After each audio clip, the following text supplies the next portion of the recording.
Na manhã de 10 de novembro de 2015, um carro havia acabado de estacionar em frente a uma casa na Sunnyfield Court.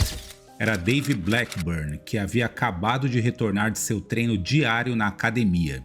Ele estava prestes a sair do carro quando uma ligação o manteve no veículo por alguns minutos. Após terminar a chamada, ele saiu do seu carro e entrou na casa.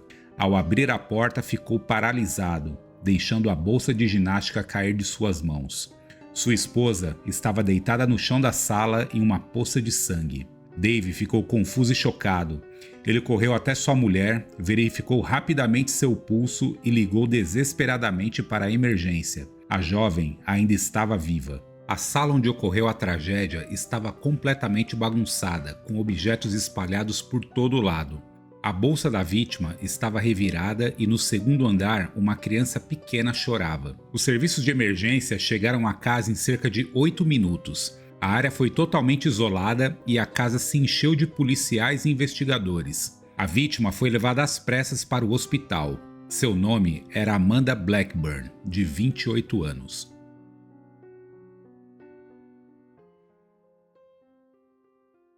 Fala pessoal, Paulo Rodrigues aqui com vocês para mais um vídeo. Cara, se você chegou até aqui, deixa seu like, isso ajuda demais a impulsionar o nosso vídeo, o nosso canal para outras pessoas, beleza? Se você não é inscrito, clica no botão de se inscrever e ativa o sininho das notificações, porque toda semana eu coloco vídeo novo aqui. E por falar em toda semana tem vídeo novo, já tem diversos vídeos na playlist lá de crimes reais.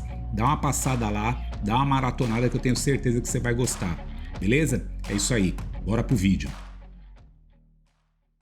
Amanda Grace Burrs, ela nasceu em 31 de julho de 1987 numa cidade chamada Muskegon, no Michigan. Ela estudou em Indianápolis, Indiana, mas a família se mudou para Elkhart em 1995. Amanda ela se formou na Elkhart Christian Academy em 2006 e em 2008 ela se formou na Pensacola Christian College na Flórida com excelentes notas. Amanda ela cresceu numa família profundamente religiosa, onde o cristianismo e a palavra de Deus eram fundamentais. O seu pai era pastor principal na primeira igreja batista de Elkhart, Indiana. As tradições religiosas, sermões, salmos, a Amanda conhecia todos desde a infância e os respeitava incondicionalmente. Enquanto outras crianças queriam crescer rapidamente para experimentar a vida adulta, ir para as festas e se apaixonar, Amanda amava Jesus e sonhava em servi-lo. Segundo amigos e familiares, Deus já amava sua Amanda incondicionalmente, afinal ele a criou à semelhança de um anjo. Uma menina encantadora com um sorriso aberto e intenções sinceras. Mas não era apenas a aparência de Amanda, segundo as pessoas, que era perfeita. Seus pensamentos e coração também eram puros. Em cada ato de Amanda havia amor ao próximo. Na adolescência, ela fez um voto de castidade e se comprometeu a não beijar nenhum homem até se casar, mantendo sempre sua palavra. Mas o coração da garota bateu mais forte quando ela conheceu seu verdadeiro e único amor, Dave Blackburn. Ele era natural de Tuscaloosa, no Alabama, e estudava religião na Southern Wesleyan University. Também era de uma família cristã e devota. Dave e Amanda se conheceram em um encontro às cegas em um show da banda cristã Hawk Nelson, organizado pela irmã dela e pelo melhor amigo de Dave. Na época, os dois faziam faculdades separadas, mas passavam todas as férias juntos. Era um amor puro e platônico, sem desejos carnais. Caminhavam juntos, compartilhavam seus pensamentos mais íntimos e trechos favoritos de livros religiosos. Eles nunca se entediavam, pois sabiam como se alegrar com pequenas coisas e brincavam sinceramente um com o outro. Certo dia, antes de voltarem para a escola, o Dave e a Amanda fizeram uma competição de quem bebia milkshake mais rápido, e a Amanda, coitada, perdeu. O Dave então brincou com ela chamando-a de Milk Girl, tipo menina leite. E olhando para ela, percebeu que havia encontrado a garota com quem iria se casar. O casal namorou à distância por muito tempo, trocando mensagens constantemente e conversando por horas a fio todos os dias. Passavam todas as férias juntos. Eles tinham tanto respeito e carinho por um relacionamento sério que visitaram um psicólogo por muito tempo para aprender a se comunicar adequadamente. Em 1º de agosto de 2008, aconteceu o casamento de Amanda e Dave Blackburn. Após a cerimônia, Dave disse aos amigos que desde o momento em que beijou Amanda, sabia que por causa dos planos de Deus, havia um vínculo especial entre eles. Nos primeiros 4 anos após o casamento, os Blackburn viveram na Carolina do Sul, onde Dave foi pastor associado na igreja New Spring, sob a liderança do pastor Perry Noble. No entanto, o jovem queria mais e sugeriu a Amanda que se mudassem para Indianápolis para organizar uma nova igreja voltada para os jovens. Dave trabalhava como pastor de jovens, diretor de produção e assistente de pastor de campus. Amanda, a princípio, relutou em deixar sua família e se separar dos entes queridos, lutando contra a necessidade de deixar a Carolina do Sul, mas acabou cedendo após seu marido lhe dizer que Deus devia ter grandes planos para eles. Em 2012, os Blackburn se mudaram da Carolina do Sul para Indianápolis para fundar uma igreja independente de destaque do lado norte da cidade. A organização religiosa criada pela jovem família era voltada exclusivamente para jovens, como evidenciado pelos posts semanais que o casal publicava em seu site, oferecendo conselhos sobre relacionamentos, resolução de conflitos e o que a Bíblia diz sobre relações íntimas. Em 2014, a família teve seu primeiro filho, Weston Blackburn. Eles viviam em plena felicidade, com uma casa confortável em uma rua tranquila e um trabalho que amavam na igreja, a qual era frequentada por muitos jovens que acreditavam e seguiam seus sermões. Viviam em perfeita harmonia e compreensão, mas o dia 10 de novembro de 2015 mudou a vida da família para sempre. As equipes de ambulância chegaram na residência dos Blackburn, na quadra 2800 da Sunnyfield Court, por volta das 8 horas da manhã. A jovem grávida foi levada às pressas para o hospital, onde foi colocada em um ventilador e submetida a várias medidas de ressuscitação, mas infelizmente Amanda faleceu no dia seguinte, junto com seu bebê ainda não nascido. Descobriu-se que a família estava esperando uma menina, que foi nomeada Eve Grace em seu enterro. Sua morte gerou uma onda de comoção nas redes sociais, enquanto amigos, familiares e desconhecidos lamentavam a perda de Amanda com postagens públicas. No dia 11 de novembro, o dia em que Amanda foi oficialmente declarada morta, Dave lançou uma declaração oficial dizendo que Amanda dedicou toda a sua vida a amar e servir a todos que conhecia.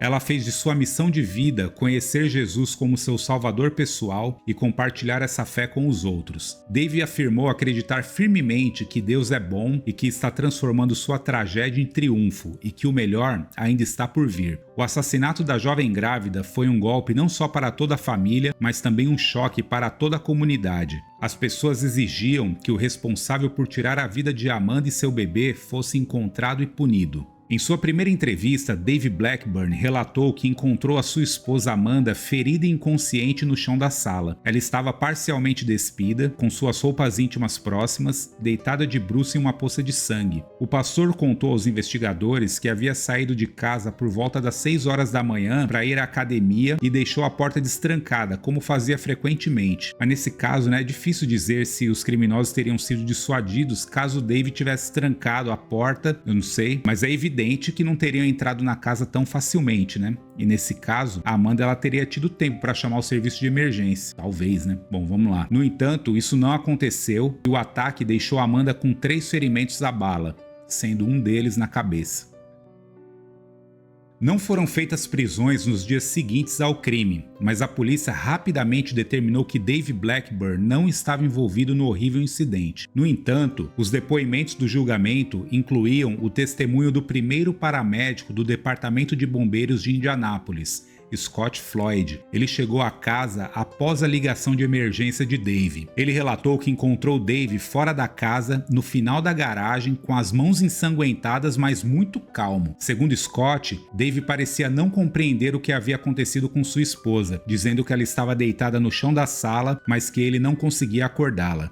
Dave afirmou que chegou em casa após a academia por volta das 7h30 da manhã e continuou sua ligação com seu amigo Kenneth Wagner, na entrada da garagem. Após alguns minutos, ele saiu do carro para caminhar pela garagem e espiou pela janela da porta da frente para ver se o seu bebê Weston estava acordado. Ele disse que terminou a ligação, entrou em casa por volta das 8h10 da manhã e encontrou Amanda deitada de bruços no chão. Pensando que ela estivesse doente ou inconsciente, ele chamou o serviço de emergência às 8h22 da manhã. Levaram-se 12 minutos para ele fazer a ligação. Cara, em uma situação de emergência, 12 minutos é muito tempo, mano. Bom, então vamos lá. Ele avisou diversas vezes que pensava que algo tinha dado errado com a gravidez, que talvez sua esposa tivesse ficado tonta e caído. Mas será que ele não percebeu, depois de 12 minutos, que havia massa encefálica a cerca de 1,5 metro de distância do corpo dela? Estranho, hein? 911, what's the case emergency? My wife, I just walked in the door coming back from the gym. She's collapsed. She's breathing right now, but there's blood all over the place coming out of her nose, it looks like. She's still breathing. I didn't want to turn her over. O Dr. Scott Floyd, que prestou os primeiros socorros, testemunhou que o sangue na cabeça dela já estava coagulado, o que o levou a acreditar que o disparo havia ocorrido algumas horas antes. Contudo, esses registros não foram tornados públicos. Dave foi questionado se ele havia ligado para mais alguém e ele respondeu que após chamar o 911, ligou para o seu pai. Os advogados de defesa não o interrogaram. As autoridades corroboraram sua história com as imagens das câmeras de vigilância da academia, fazendo com que Dave fosse retirado da lista de suspeitos. Uma autópsia realizada em 12 de novembro mostrou que Amanda sofreu um ferimento à bala na parte de trás da cabeça. Ela também tinha um ferimento à bala no braço esquerdo, que atravessou seu bíceps, e um tiro que entrou e saiu pela parte superior das costas. Além disso, havia vários arranhões na bochecha esquerda, um lábio cortado e um dente inferior quebrado. Essas lesões indicavam uma possível luta entre Amanda e seu agressor. Uma investigação detalhada foi iniciada. As imagens das câmeras de segurança das ruas próximas foram analisadas e vizinhos e conhecidos da família foram entrevistados. Um vizinho relatou ter ouvido tiros cerca de 35 minutos após Dave ter saído de casa. Outro vizinho, Reginald Towson, afirmou que sua rua não era do tipo onde um tiroteio poderia ocorrer, que os Blackburn não mereciam isso. Os vizinhos ficaram chocados, pois todos acreditavam que a família Blackburn era maravilhosa e realmente amorosa. Com base nas lesões de Amanda, nos cartões bancários e no laptop desaparecidos, a teoria inicial foi de que um assalto havia ocorrido. Durante a investigação, a polícia determinou que na manhã de 10 de novembro de 2015, várias chamadas de emergência relataram invasões à residência em casas próximas à dos Blackburn, por volta das 5h20 da manhã. Uma mulher relatou ter acordado e descoberto que seu celular, laptop, bolsa e chaves haviam sido roubados de seu apartamento. Seu carro também havia desaparecido do estacionamento. A porta de vidro deslizante de seu apartamento estava aberta.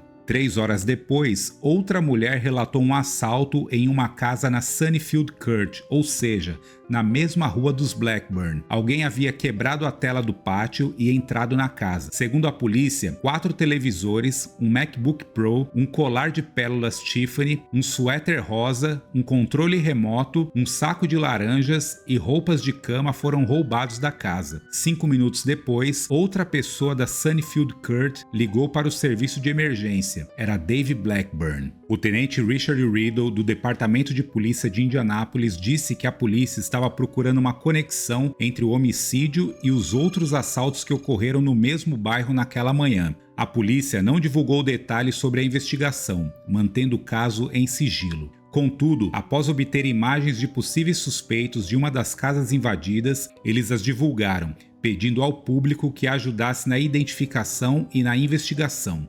Dave Blackburn estava confiante de que o departamento de polícia estava fazendo de tudo para capturar os responsáveis pela morte de sua esposa. Os investigadores afirmaram que nunca tinham visto tamanha liberdade dada a eles para continuar uma investigação, o que os fazia acreditar que em breve algumas dessas pistas promissoras ajudariam a encontrar os responsáveis. As pistas-chave usadas para rastrear os 3 suspeitos foram um suéter rosa roubado, registros de celular e um recibo de caixa eletrônico. O recibo e o suéter foram encontrados em um Chrysler Sebring roubado, que foi usado durante os crimes. As autoridades recuperaram o veículo em 11 de novembro perto da casa dos Blackburn. O cartão de débito listado no recibo correspondia ao cartão roubado de Amanda Blackburn. Os investigadores obtiveram um mandado para examinar a câmera do caixa eletrônico e encontraram um vídeo que mostrava o motorista cobrindo o rosto com o suéter rosa roubado. A polícia se baseou em testes de DNA, imagens de vigilância e testemunhas para identificar os suspeitos. O teste de DNA do suéter confirmou que Jaylen Watson era um dos suspeitos. A identificação de Watson foi o primeiro grande avanço no caso. O mandado de busca afirmou que os registros de celular foram obtidos porque o número de Watson estava no banco de dados devido à sua condicional por outro roubo. Os registros de celular de Diana Gordon também foram obtidos. Esses registros mostraram que os celulares de Watson e Gordon estavam na mesma área quando o crime foi cometido. Os registros de telefone também indicaram que Gordon e Watson estavam perto do Chase Bank quando o cartão de débito de Amanda foi usado no dia do assassinato.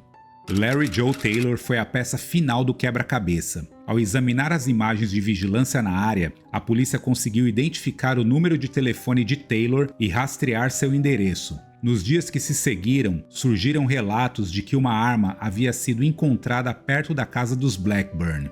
A polícia relatou que um homem entregou a arma no corpo de bombeiros de Broad Ripple, informando tê-la encontrado do lado de fora da casa dos Blackburn. A arma foi analisada pelos técnicos do laboratório de criminalística. Após 2 semanas de investigação, a polícia acusou Larry Joe Taylor, de 18 anos, e Jaylen Watson, de 21, pelo assassinato de Amanda Blackburn.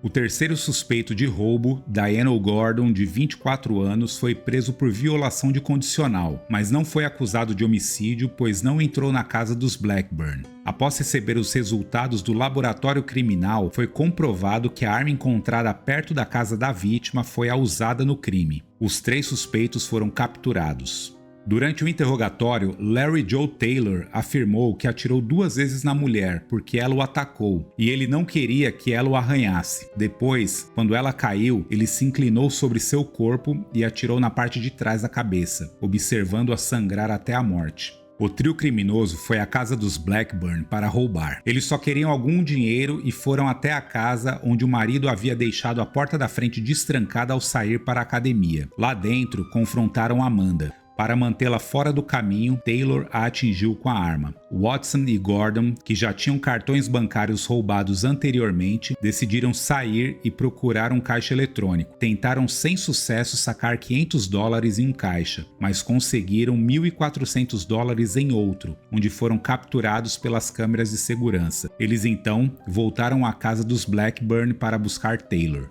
Quando eles retornaram, Taylor admitiu ter atirado em Amanda. Segundo documentos do tribunal, a casa dos Blackburn foi o terceiro alvo do ataque em 10 de novembro, realizado por Taylor, Watson e Gordon. No primeiro assalto, os ladrões roubaram um laptop, uma carteira e um carro, enquanto o morador dormia. Eles descobriram que estavam sendo gravados por uma câmera de vídeo, mas simplesmente seguiram em frente. O grupo foi até outra casa, entrou pela janela do pátio e roubou 4 televisores, um laptop, joias, um saco de laranjas e um suéter rosa, o que ajudou a polícia a identificá-los. Os documentos do tribunal detalharam as provas coletadas pela polícia contra os criminosos. A peça mais importante de evidência foi o DNA de Watson, encontrado no suéter rosa roubado durante o segundo assalto, que foi usado para cobrir seu rosto de uma câmera de vigilância enquanto ele tentava sacar dinheiro com o cartão de Amanda Blackburn.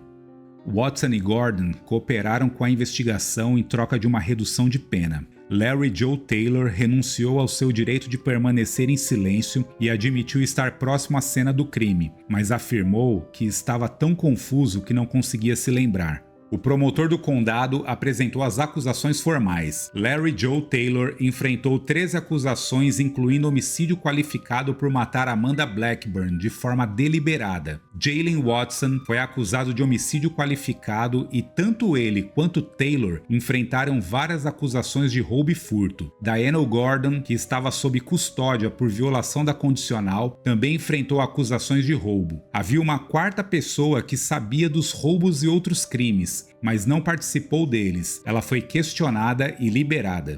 A unidade de crimes violentos do Departamento de Polícia Metropolitana de Indianápolis trabalhou em conjunto com a unidade de gangues e os investigadores federais para prender Taylor. O chefe de polícia Rick Haight elogiou a cooperação que levou à prisão. Os detetives trabalharam incansavelmente sem dormir para resolver os assassinatos na cidade, com a assistência do procurador assistente dos Estados Unidos Josh Minkler e do promotor Terry Curry. A justiça foi feita, porém, os promotores consideraram apresentar acusações adicionais relacionadas ao feto, pois a vítima estava grávida. Mesmo que as roupas íntimas da mulher tivessem sido removidas e sua blusa levantada, não havia evidências para sustentar acusações de violência íntima. O primeiro julgamento de Larry Joe Taylor ocorreu em dezembro de 2021, mas foi interrompido quando se descobriu que um dos jurados havia compartilhado informações sobre o caso com outros jurados. Essa revelação resultou em um julgamento nulo. O julgamento final foi realizado em outubro de 2022, com uma seleção de jurados mais rigorosa. O condado convocou mais de 100 pessoas como possíveis jurados, cada uma preenchendo um questionário de 16 páginas para que os advogados pudessem avaliar se poderiam chegar a um veredito justo. Larry Joe Taylor foi condenado a 86 anos na instituição correcional do estado de Indiana pelo assassinato de Amanda Blackburn e por acusações adicionais relacionadas ao assalto. Diana Gordon e Jaylen Watson realizaram acordos de confissão e testemunharam contra Larry Joe Taylor no julgamento, recebendo sentenças que variaram de 20 a 35 anos de prisão. Jaylen Watson e Larry Joe Taylor estão atualmente encarcerados na prisão do condado de Marion. Uma condenação por assassinato em Indiana pode resultar em uma sentença de 45 a 60 anos de prisão, sendo que em alguns casos são puníveis com prisão perpétua ou até mesmo a pena de morte. Os promotores apresentaram uma moção para aumentar a sentença de Larry Joe Taylor, o que significaria que ele poderia enfrentar mais 20 anos de prisão, pois Amanda Blackburn estava grávida quando aconteceu o assassinato. Dave Blackburn, o pastor da igreja, afirmou estar aliviado que os responsáveis pela morte de sua esposa foram capturados e que não poderão mais fazer mal a ninguém. A morte de Amanda Blackburn comoveu milhares de pessoas, incluindo o governador do estado. Seu funeral foi realizado em uma igreja cristã e contou com a presença de mais de 2.000 pessoas, entre elas o governador do estado Mike Pence.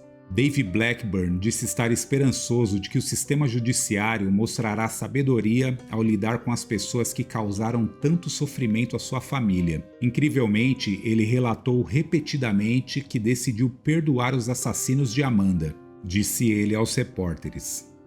O caso de Amanda Blackburn gerou um grande interesse em todo o país, com cobertura na mídia nacional e internacional. Dave Blackburn mudou seu papel de marido enlutado para o de um blogueiro extremamente popular. Ele começou a capitalizar sobre sua tragédia e gravou vários vídeos e podcasts que chamou de Nothing Wasted, ou seja, nada desperdiçado.